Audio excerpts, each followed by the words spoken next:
Thanks for joining us. The Columbian is pleased to welcome candidates for State Commissioner of Public Lands. I'm Greg Jane, the editorial page editor at the Columbian, and I will let the editorial introduce themselves. Greg? Brown, I'm the Columbian's editor. And Ben Campbell, the Columbian's publisher and member of the editorial board. Okay, and hope will be okay. Mine's kind of going in and out. If I ask you to repeat something, forgive me. And Callie. I'm Callie Hare. I cover politics for the Columbian, and I'll be watching and reporting on this meeting, but I won't be asking questions. Great, thank you. And as mentioned, we are recording this. We will post it unedited on our website and our YouTube channel for the benefit of our readers. And now let's move on to the candidates. Please take 1 to 2 minutes to introduce yourselves, explain why you're running for this position, and then we will move on to specific policy questions. So we'll start with Hillary. Thank you. Thanks again for the opportunity to be here. I appreciate it. Wish I could be there in person. I am Hillary Franz, and I am running again for a second term. You know, I, in my first term, have traveled this state in every corner of the state and been on the front lines of a very fragile environment, whether it's the context of sending hundreds of firefighters to be able to respond to a flood in Okanogan County and get the river back in bay, or the increasing catastrophic wildfires we've experienced, or the dying forests throughout our state in Eastern Washington especially that are leading those catastrophic fires. I've also traveled this state and been in communities as I see how fragile their economy is, and it's only been exacerbated with COVID. We have been working tirelessly to ensure that we are not only improving the environment in every corner of the state, but also improving our local economies. I'm a big believer that to do that, we have to bridge divides, Republican and Democrat, East and West, rural and urban, and we've made huge progress.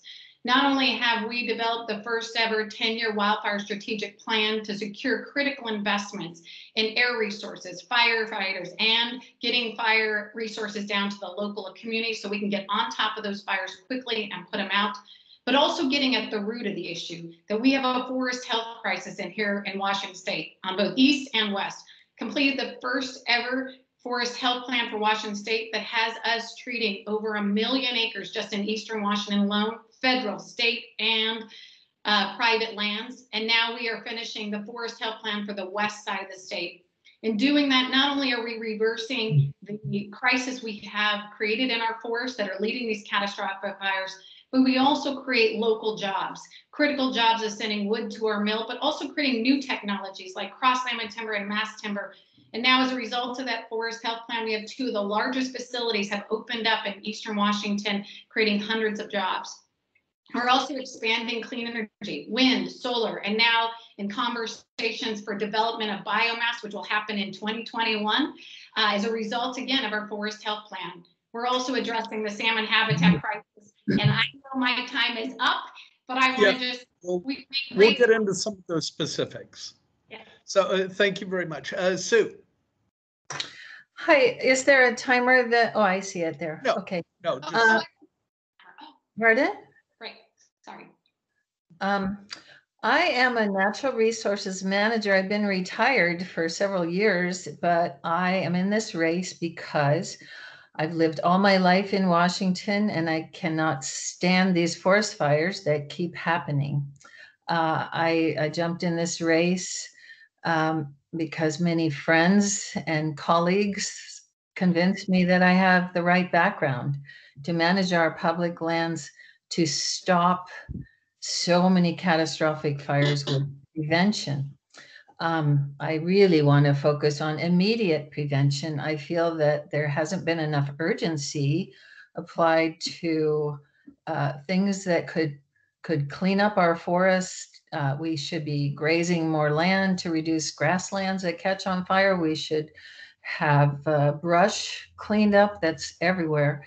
And all of this I see as a repercussion from our decision in 1990 to list the spotted owl and as endangered and shut down our timber economy. I grew up in a timber area my schools were funded with timber sales, taxes on timber sales. Our county was doing very well. Now they can barely pay for their schools. So I want to follow our state constitution, which directs us to use public lands to earn revenues for schools and counties and hospital districts, other public uses. I am jumping in this race with urgency and seriousness and a strong desire to stop catastrophic fires from happening in our state. I don't, a 10-year plan, 20-year plan, that's fine, but that's not going to help us turn this around, and we need to turn it around now.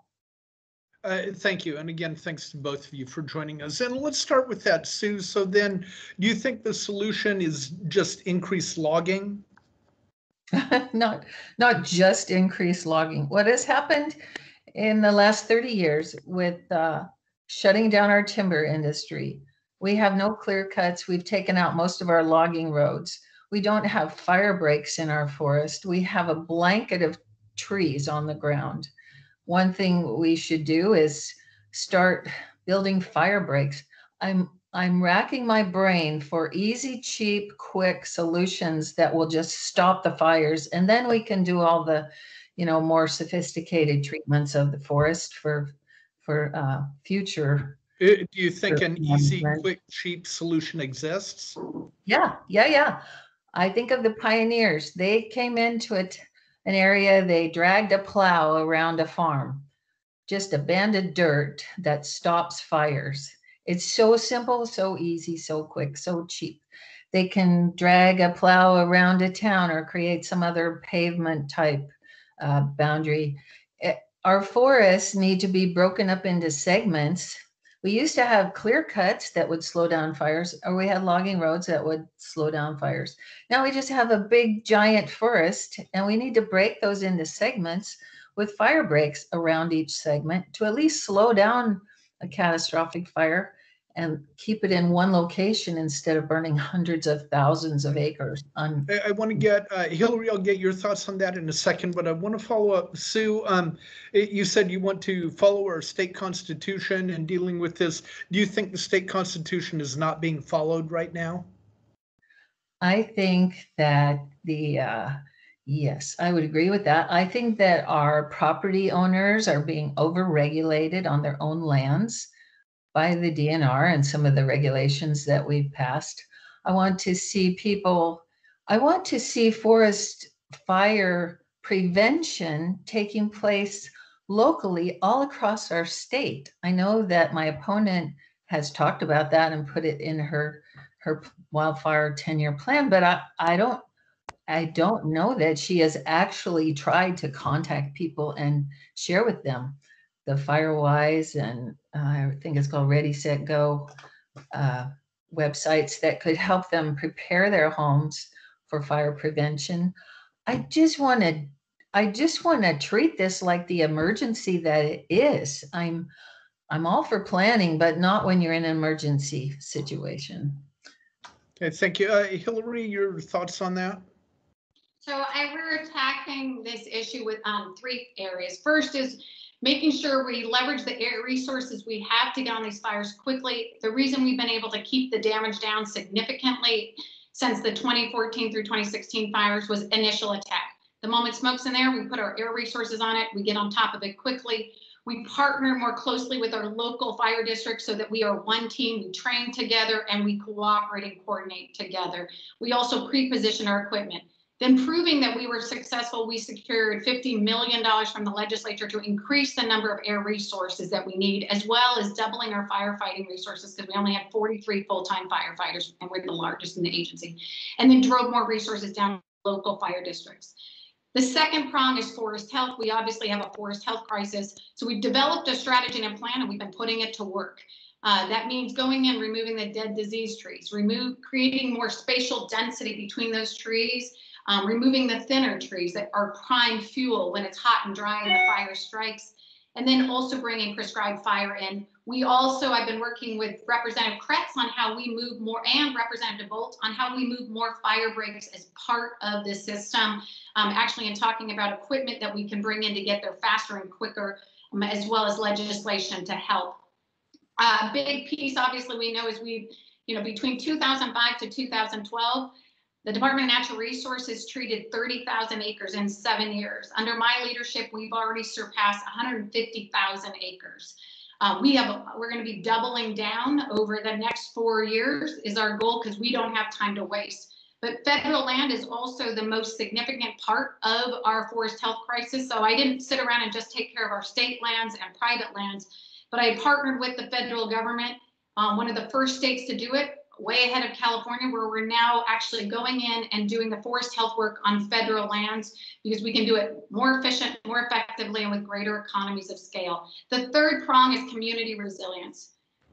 After the horrific fires that we just experienced after Labor Day, where we were not able to fly our air resources because of those hurricane force winds, and watch the complete destruction of the town of Malden, it was very clear how catastrophic these fires can be in just hours. When you walk that town and you see the devastation, you also will see 4 or 5 homes, each one surrounded by complete destruction, and it's untouched by fire. And why is it untouched by fire? Grass was green. They had done the defensible space around the home. And as I traveled the state after these Labor Day fires, same thing. And so we've been actually launching an effort around community resilience on fire-wise, fire-adapted communities.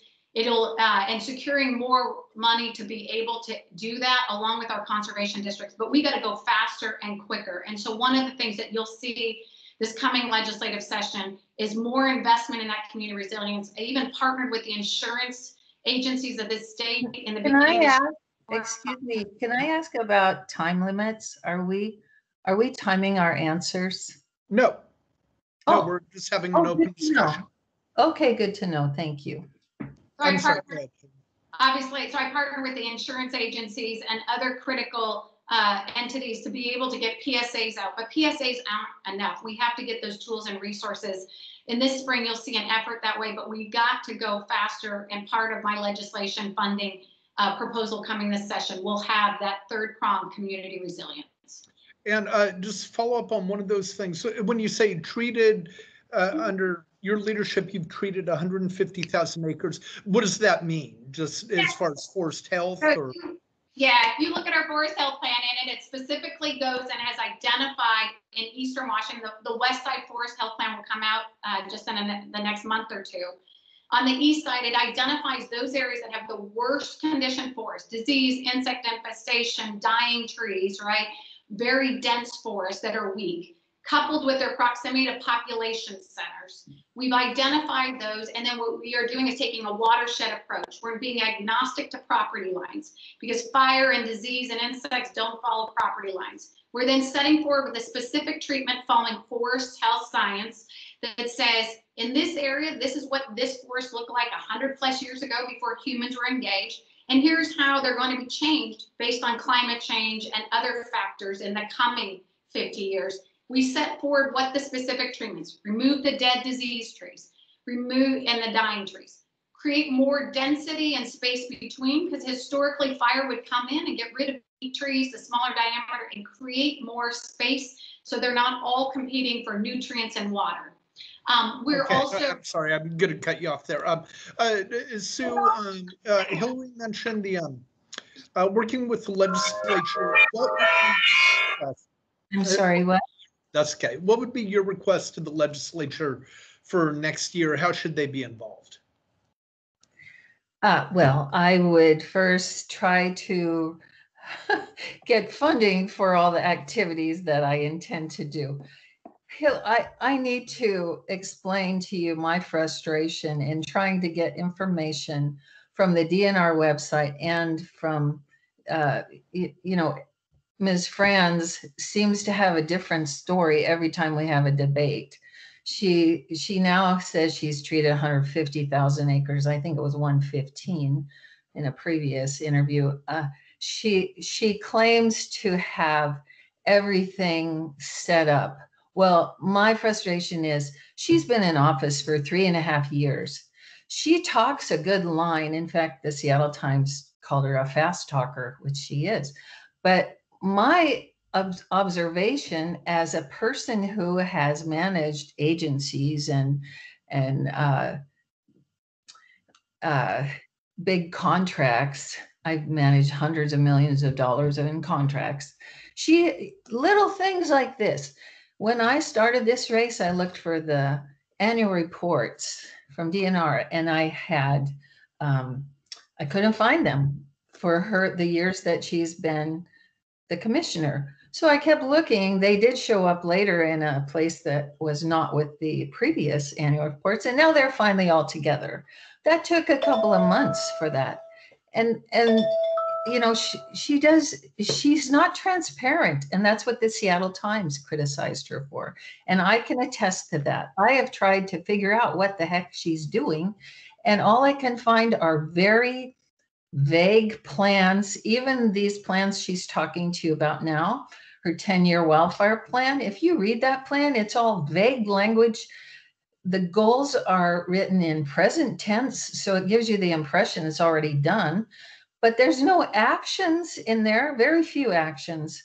I think that she talks a really good line, and she is very impressive with all the statistics she throws out, but I don't buy it. I think that the DNR is just burgeoning with more and more activities like taking care of federal lands, more and more language about, oh yeah, we're really on top of the wildfire. Well, there was death and destruction this year. I went and saw Okanagan burned out, you know, hundreds of thousands of acres. It is not okay to just you know, throw out statistics. We need to stop the mismanagement of our lands, whether it's forests or grazelands. We need to really start taking care of our lands. We need to graze the rangelands and bring the fuels down there. We need to really go in and take care of our forests where there's excess fuel. And my opponent just wants to hire more people, to have more plans.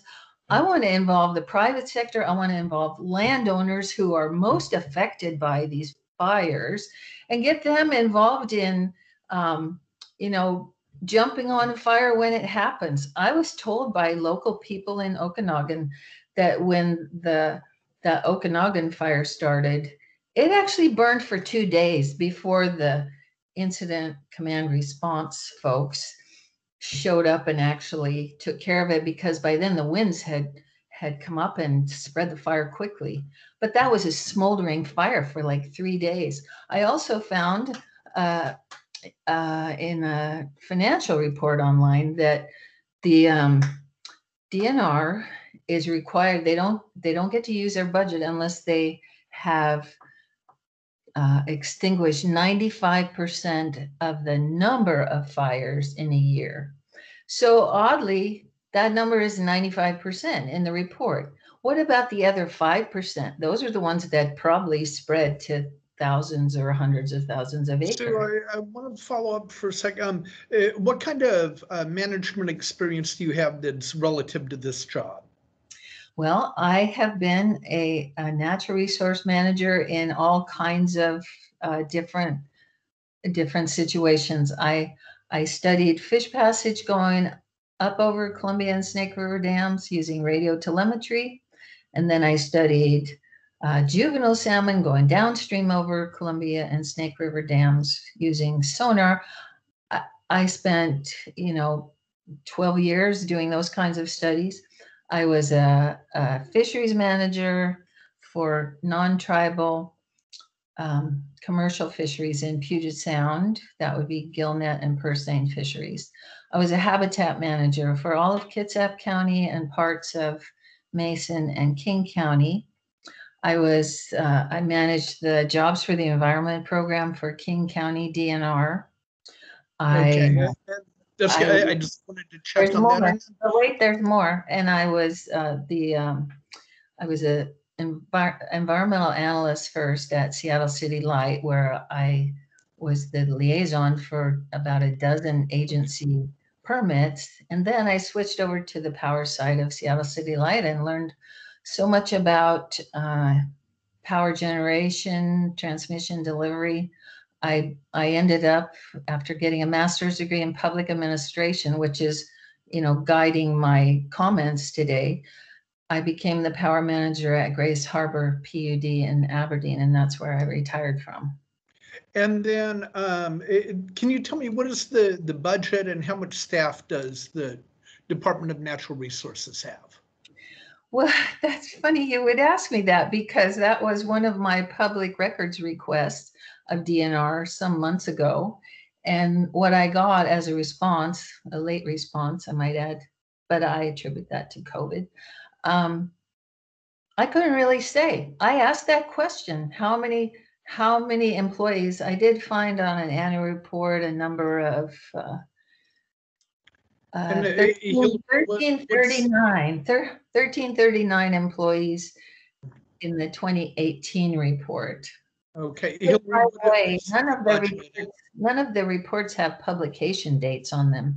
So you can't tell when any of these reports were actually placed on the web or finished. Hillary, what is the budget and staff? Can I respond to all the other one pieces, like just on the legislative piece too? Sure. Sure. Can I start there and we can move forward? Okay. So first, I actually need to make a significant comment first on a complaint about our fire response, especially our firefighters. And I'm going to go straight to this point because our men and women have been putting their lives on the line. And it's important that you as a newspaper and that your audience knows about the significant issues. And I'm going to talk about the legislative piece. So we have in this nation 17 incident management teams that respond to every single natural and human health disaster in every single state in the country.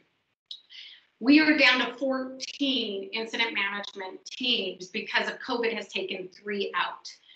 Within that, they're responding to all human health and natural disasters. California and Oregon has been on unbelievable fires, as we know and witness. On Labor Day, in 72 hours, we had 600,000 acres burned. We had hurricane force winds that grounded all of our helicopters, and all we had was our firefighters on the ground to respond. We fought, my wildfire deputy and I and my team fought for incident management teams at the national level to be brought in, because that's where we always get our incident management teams. We could not get any. All of them were already being utilized for California, Oregon, and those crises. We had a type 3 team fighting on the fire in Okanagan County, doing unbelievable work. It's a 15 to 17 member crew that is doing all of the strategy, all of operations, pulling everything together. And they did an unbelievable job doing it. It should have been a 50 to 70 member crew, but we could not get any. And this is why I have been pushing aggressively at the state level that this state must do more to set itself up for success and be dependent on itself for wildfire resources. Because by the time our state is on fire, those resources are already being utilized by our southern states of Oregon and California, Colorado, and even Montana and Wyoming. Specifically, the way I've been operated is when I came into office in 2017, the Department of Natural Resources, DNR, stood for Do Not Respond, Do Not Resuscitate. Based on the 2014 through 2016 fires, you could not have a worse brand if your job is to respond to catastrophic fires. Knowing I would not be able to get any more resources to help increase our 7 Vietnam War helicopters, I changed and worked hard with my team and with local fire districts to change the way we fight fires. 1, leverage all air resources on initial attacks so we get on those fires quickly, and we were able to keep 90% of those fires to below 10 acres. That's our change in our work and our skill. 2 is pre-position those fire equipment. 3 is training local, state, and federal agency firefighters together so we can get more firefighters at all levels and they can work more collaboratively. I also knew when you go to the legislature, you can't go with a wish list without showing that what you're asking for is truly going to change the outcome. Meaning, if we have more resources, we'll be able to get on those fires quickly. We'll be able to contain them. that we're not also just reacting to the problem, but we're being proactive and we're getting at the root of the issue, that we have a forest health crisis in Washington state, and we have got to set our forest up to have a fighting chance against fire. That's why I built those plans. And because of those plans, which the legislature has adopted the forest health plan, they liked it so much. Because of those plans, I've now secured the most amount of money ever in Washington state's history for wildfire and forest health. $50 million in the 2018, which has been huge in our ability to get more helicopters, to get more firefighters, to get more training, to get more research from the local level, and to increase the amount of forest health work that we've been doing. These plans are not just an agency plan. They have the support of fire districts, fire chiefs, the timber industry, tribes, the environmental community, and also our federal agencies. And now, as you know, I didn't say, hey, we'll just wait till we have money. I've been working tirelessly to get the resources at the state and federal level, including putting forward a request for a dedicated funding stream, because if every year we're hoping and praying to get money, then these plans will be not effective. And we will continue to be in the crisis where I've got not enough incident management teams, not enough air resources, not enough firefighting resources, and resources at the local level, and I won't be able to get on top of the forest health crisis. Our staffing, so that answer that question on the legislature piece? Can we switch? Finish up, Hillary. So that's the legislative piece. And then our staffing, is around 1,500. It does fluctuate based on retirements, and we're obviously have also our staff currently on furlough. And as you know, as a result of the huge budget crisis with COVID. And what is the budget then annually? So our budget, it fluctuates. Unfortunately with aquatic, and I can get the latest number too, but our budget has changed. Obviously COVID has impacted aquatics revenue. We used to make 30 million in geoducks. It has dropped down to around 20 million just because of COVID and tariffs. And then on top of it, we generate about $325 million for our beneficiaries every single year. And our wildfire budget goes up and down, as you know, based on fire. We get a $4 million base budget for wildfire. And then I want to move on now. Sue, one of the department is to generate money for rural schools. Is the department doing enough of that, and how much do they generate in a given year? Well, again, I have to say I've looked for those numbers, and Hillary says 325 million every year, but I have not found that number yet. I asked for that in my public records request. She has a budget called a resource cost management account. I know about that. I noticed in that account. How can we increase that number? How can we increase that number? Well, the resource management account is the one that the DNR spends in order to increase the number for the trust lands, schools and counties and such. At least that's how I understand how it works. So the first thing I do is cut the admin budget, because when Hillary went into office in 2017, all of a sudden her admin budget went from 832,000 to 1.9 million. In a year, and it stayed that way. So and Hillary, is that accurate? Just yes or no?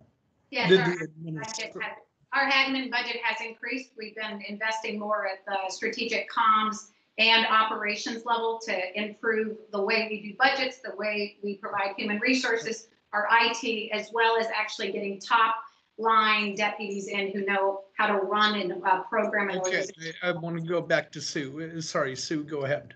That's okay. The reason I think Hillary needs top line deputies is because I don't think she is an experienced manager, and it shows up in so many ways. So would you reduce some of those positions? Sorry? Would you reduce some of those positions? Would you eliminate them? Absolutely, I would, because I'm a Republican, and in general, Republicans prefer limited government. And I see a lot of growth in the DNR with Hillary's time in office. And I want to push jobs out to the private sector. I think it's totally accepted in Washington State that our timber economy, logging industry, etc., just took it in the shorts over the last 30 years. We still have people who own logging trucks. We are short on sawmills right now because they have mostly closed. Hillary actually promised a sawmill to the town of Raymond for hardwoods, and then she reneged on that offer. But we need sawmills. We need the private sector to start taking care of our forests again. And that means the other word Hillary can't use is logging. I'm going to use it. We need more logging. We need to reintroduce the management of our forests to reduce the dead trees. She talked about taking out a dead tree, a diseased tree for her treatment plan. But her plan is so slow in my mind. I want urgent, immediate turnaround of the health of our forest. I don't think that we should be working on federal lands. I think we should focus on our state DNR lands. The federal government, they're big boys. They can figure it out on their land.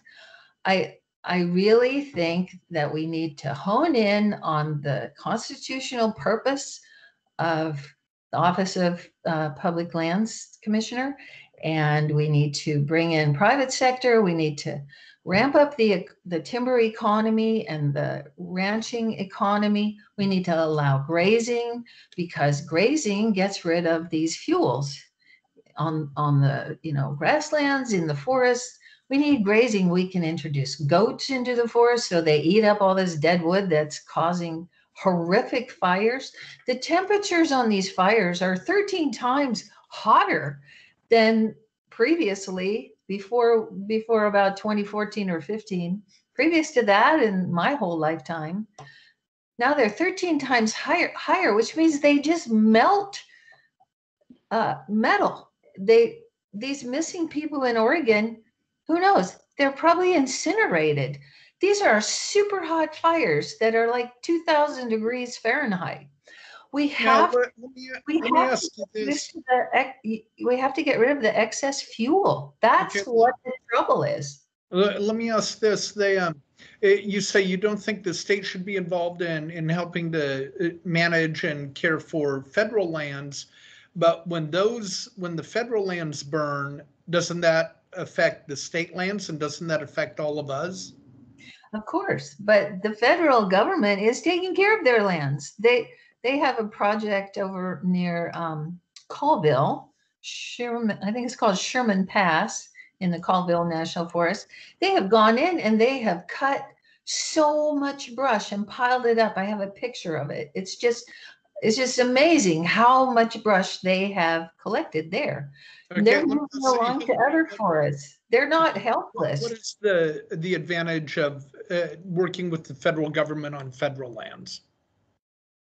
Did you ask me that question? Yes. Okay, well, it's hard sometimes Sure. Yeah. So what is the advantage? So first of all, the federal lands are the worst forest health crisis in Washington State. In fact, the Big Hollow Fire, which you're very familiar with, not very far from you, started on federal lands, over 22,000 acres. Very difficult topography in there, but very, very bad condition forests. Similar with Jolly Mountain and the North Peak Fire. Again, many of these fires are starting on federal land. And what happens is they are in such bad shape and condition. They have not been managed because of the fire borrowing problem, where the federal government used to put money to forest health, but they would borrow it to pay for wildfire. And as we know, wildfire, we got that fixed. I worked with the federal delegation just a few years ago to get that finally fixed, but they have not been invested in that forest health work. And as we know, I could do everything on our state lands, but if the federal lands are burning up because they are the majority of forest land in Washington State and in the worst shape, we will still have catastrophic fires. We will still have smoke in the air. And much of their lands are directly adjacent to state trust lands. And I will then put at risk our fiduciary responsibility and the responsibility of funding our schools and counties. So what we've done is we have the federal government pays us to do this work. We already have the resources. We go and put up timber sales all the time. We put up forest health sales all the time. We're already doing it on our lands that are adjacent to it, so we can get greater economies of scale and efficiency. They pay us to do that work. We put it out for bid. The timber and mill industry then bids on that, which then creates economic opportunity, and you can see the partnership then that is required. And we also worked with the legislature to create a revolving loan fund, not knowing how long federal government will continue to support this work. As you know, it goes up and down. We created a revolving loan fund. So as we do a federal project, like we did an 800-acre sale up in the Colville area a year or so ago, it sold for $1.5 million. Vaughan Brothers purchased that. The 1.5 million goes into the revolving loan fund for our work on federal. And as that grows with more and more projects, it will start to become self-sustaining and continue to make progress on our commitments to restore and treat over 1.25 million just in Eastern Washington. We'll be doing the same in Western Washington. And then I'll just add. Okay, wait, sorry, I'm going to cut you off there. Sue, and I may have asked this, I apologize if I have, but what requests would you make to the legislature next year? Did I ask that already? No, not of me. Well, I want to respond really quickly to a couple of things that Hillary just said, if you don't mind. She's talking about the federal land being the worse off land for forest health, apparently. But you know, that's because the federal lands were shut down to an extreme when the northern spotted owl was listed as endangered. A lot of the habitat conservation plan lands were federal. So the feds have basically chosen to not manage their lands. Okay, but like, still like don't. the rest of us are not managing our lands. And I still think, you know, obviously in a fire situation, you would want to cross those jurisdictional boundaries. But as far as them treating their land, I think they should treat their own lands for forest health.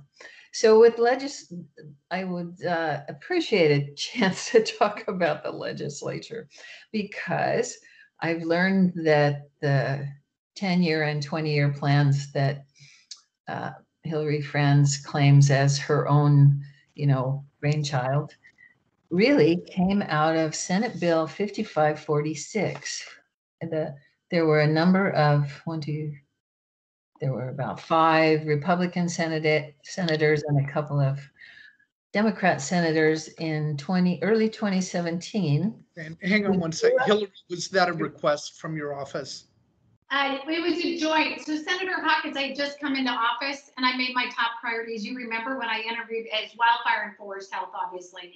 And so I worked with Senator Hawkins, who was lead sponsor on that, as well as other legislators. So we did it in partner. We developed and shaped the language, and then we moved it across to get it to the finish line. Gonna cut you off. Sue, go ahead. Sue, along with $2 million we secured to fund it first year out. Sue, you were saying? That's a little bit different than what I heard, because I heard that Republican Senator John Brown, who's our budget guru in Olympia, that he actually was the one who spearheaded Senate Bill 5546. But in any case, the good news is that this bill was passed unanimously, and it is a very detailed. But what would you ask of the legislature? Sorry? What would you ask of the legislature in January if you're elected? Oh, well, I want to continue down this road just another 30 seconds. So this bill for the forest treatment plans that Hillary touts as her own, it's the legislature that told her what she needed to do in those plans. And then this year, I've not been able to verify that she ever made an agency request for long-term funding for the forest health treatment plan that she owns. But what would you ask? But in January, okay, I'm getting there. In January of this year, Senator John Brown, again, tried to help out, and he drew up Senate Bill 6195, which would have authorized the Commissioner of Public Lands to to have bonding authority for $500 million, which would have been so great. That Okay, would have but been what all would we you needed ask? for this. So I would go again to John Brown and say, hey, do you mind trying again, even though Bill 6195 didn't even get out of committee? Maybe we could start over and try again. And I would actively talk to every legislator, because the earlier bill, 5546, was passed unanimously. But then the funding bill sat in committee. I would actively lobby the legislators to pass the funding bill that goes with 5546. Instead, Ms. Franz goes to the legislature for annual requests. She got 50 million this year, but she asked for 65 million, and she wanted that to be taken from taxpayer dollars. She wanted a new tax on everybody's auto and homeowner insurance, a tax for fighting fires off of your homeowner and auto insurance. Okay, and really quick, Hillary, is that accurate?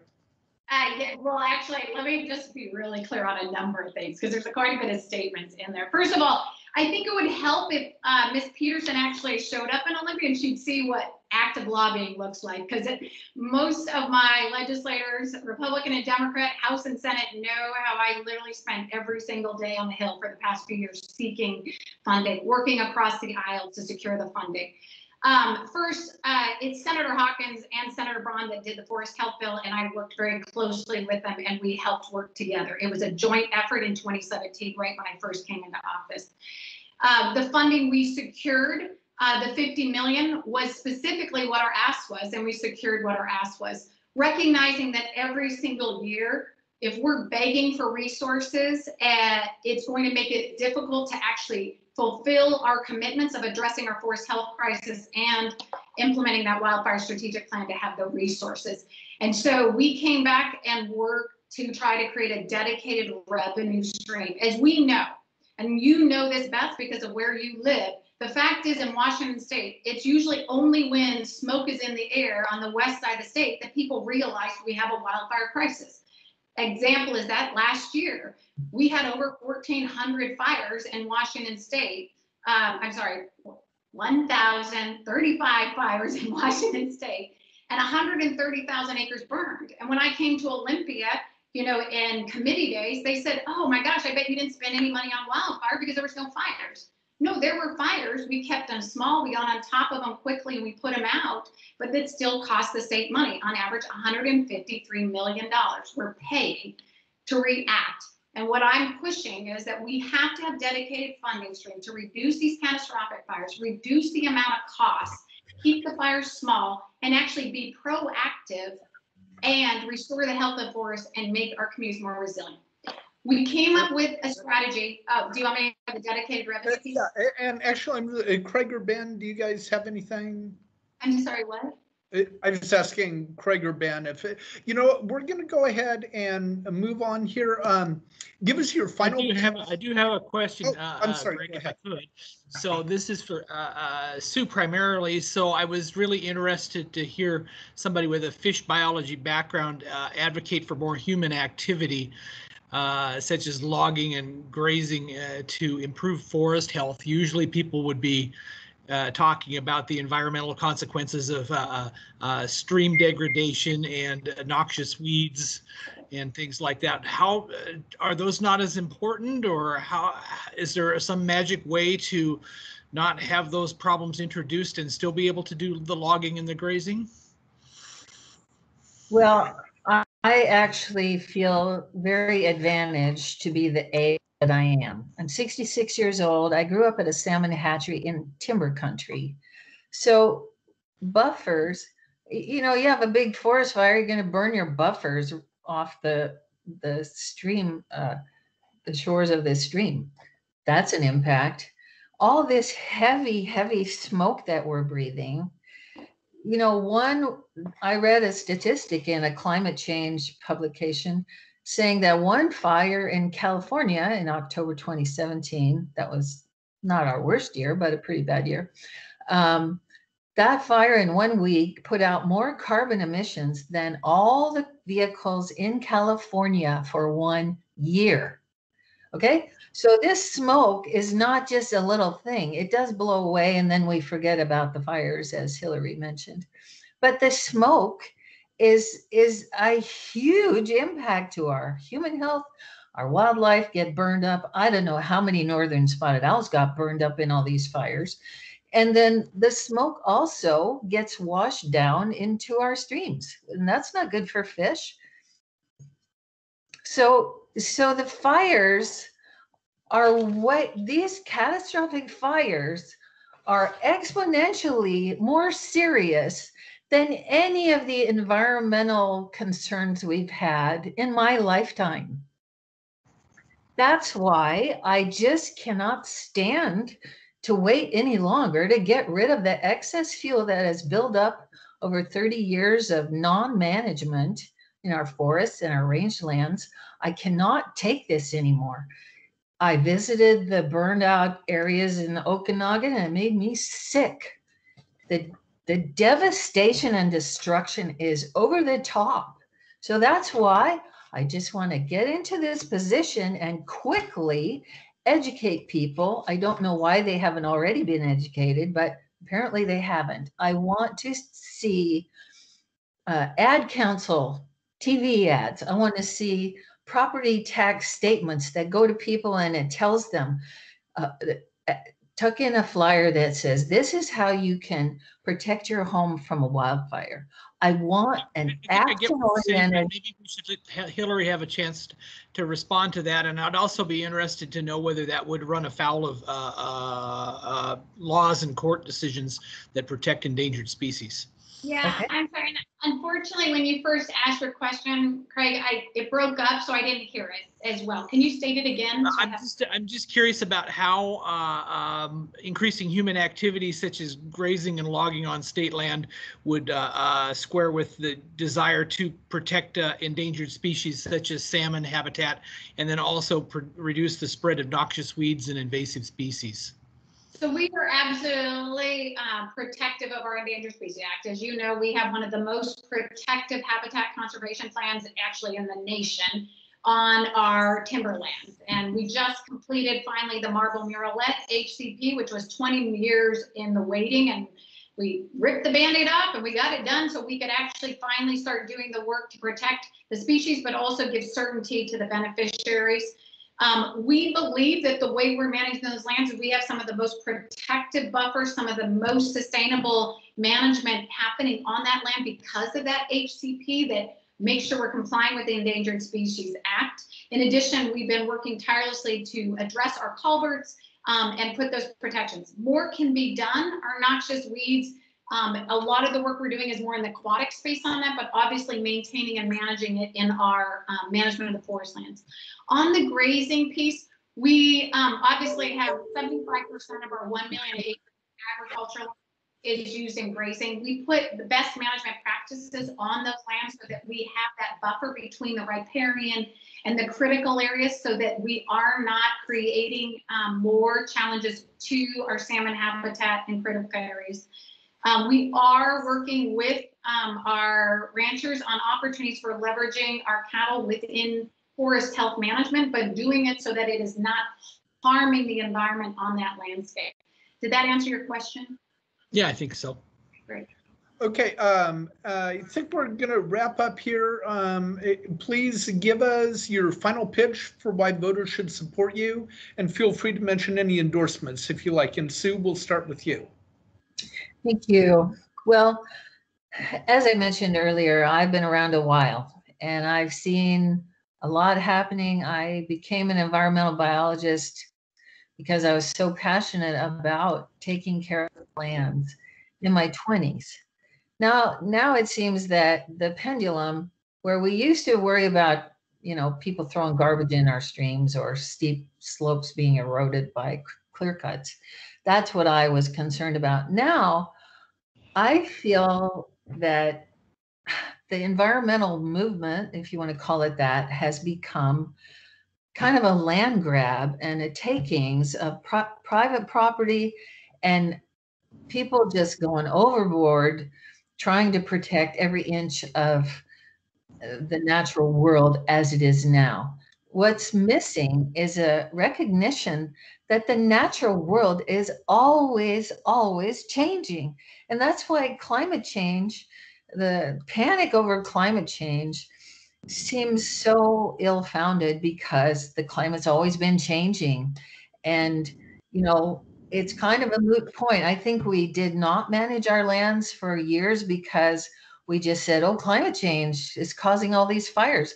Well, the air's not burning. It's the excess fuel that's burning, which comes from 30 years of not managing our forests. I guess somebody thought they would turn into old growth forests for the spotted owl, but they haven't. And that's because they were planned for harvest, for timber harvest. You can't take a planted crop and turn it into an old growth forest. Those trees are also drinking up way more water than they would have if they had been managed. So our stream flows are low. That means our stream temperatures are low. That impacts the fish. The fact that we just stopped doing what we were doing 30 years ago for the northern spotted owl it was a mistake. And we need to say that was a mistake. Now we have a mess all over our forest lands and our grazing lands. And the spotted owl, nobody talks about them anymore because they are worse off now than they were 30 years ago. I'd like to see them bred in captivity. If their numbers are really that low, we need to help them. The marbled murrelet is a species that has an incredibly restrictive life cycle. And in reading the U.S. Fish and Wildlife documentation for listing the marbled murrelet, I was astonished to read these words. First, they said it only lays one egg at a time. And then the language that shocked me was, it is believed that the marbled murrelet only lays one egg per year. It's believed. They don't even know. And they're using whatever data they have to list it. They also want a 50-year buffer for the marbled murrelet, which I assume also means shutting down any kind of land management activity. And Sue, I'm sorry, we're going to need to move forward. Okay, sorry. So Hillary, give us your final pitch. So let me wrap it up. I believe that we need to have a reset on the way we manage our lands. We have been going down this road. It's not working. And we need to, it was working fine when I was a kid. That's why I say my age is actually an advantage. We need to start taking care of our lands so that we can stop having these horrific fires and all the other impacts that we're putting up with. It's just not working. Okay, thank you. And Hillary? Yeah, thank you again for the opportunity to be here and talk with you. Obviously, we spent a lot of time on wildfire and forest health, and you know that we've made huge progress. And I'm running again for office because we got more progress to do to really get on top of this challenge and the catastrophic fires we've had, and restoring the health of our forests and making our community more resilient. We also have huge responsibilities, and especially now with COVID, and increasing the revenues that provide for our schools and education for our kids, as well as basic health, housing, human services, and public safety at the local level. These communities are hurting more than they ever have before. What we have done is taken our land that we manage 3 million acres of land, and we are, making sure that we're more effective in managing those lands to generate the revenues, increasing higher value ag production in vineyards and orchards. So we're making thousands of dollars an acre where we were before I came in making zero. And we are expanding it even more while also generating more economic benefit from it. Similar with clean energy and wind, solar, and now we're expanding into biomass opportunities that will generate $1,100 to $1,400 an acre, where before we were generating $0 to $1.43 an acre for our schools. It's a 98,000% increase. We're now expanding into opportunities around broadband, not only to generate revenue where we weren't for our beneficiaries, but also to provide that critical benefit we see now more than ever before with COVID of connectivity for education, economics opportunity, and for telemedicine and other purposes. We also are looking at our commercial industrial portfolio of land. We have land up and down the I-5 corridor in many places that are the fastest growing communities. And that land has generated little to nothing for our beneficiaries because no commissioner before was even looking at it. When we build on that and develop it, we will generate more revenue for our schools and our counties and diversify the revenue stream so it's not based on commodities that go up and down. None of us would put our 401k or retirement plan into that. And at the same time, we provide critical opportunities around housing and commercial economic development. We are tackling the issue of salmon recovery. Not only have we replaced all of our culverts, but one left to go to meet the court order of the lawsuits that the tribes brought to the U.S. Supreme Court, but we are removing derelict vessels at a faster pace, and we partner with the legislature so that we could untie our hands so we can get them out faster, removing those creosote pilings, investing in the restoration of that habitat because we are losing our critical salmon species at a faster rate. And we even partner with the federal government so they pay us to do work on their land so we can connect our landscapes and be more effective. Hillary, I'm going to have to cut you off there. Can I give you last piece? You want to know what our budget was, and I didn't want to interrupt before. So it's a 290 million operating, and it's 285 million in capital a year. Is that annual or biennial? That's annual. And then our, just so you know, on the forest health, so basically 2018 and 2019 was 115,000 acres. We're still getting, we'll get you the numbers on 2020. Okay. Okay. Great. Well, thank you very much to both of you for joining us. Thank you so much. I appreciate the opportunity. Be safe, guys. I'm glad your air quality is a little bit better. All right. Take care. Thank you Thank both. you very much.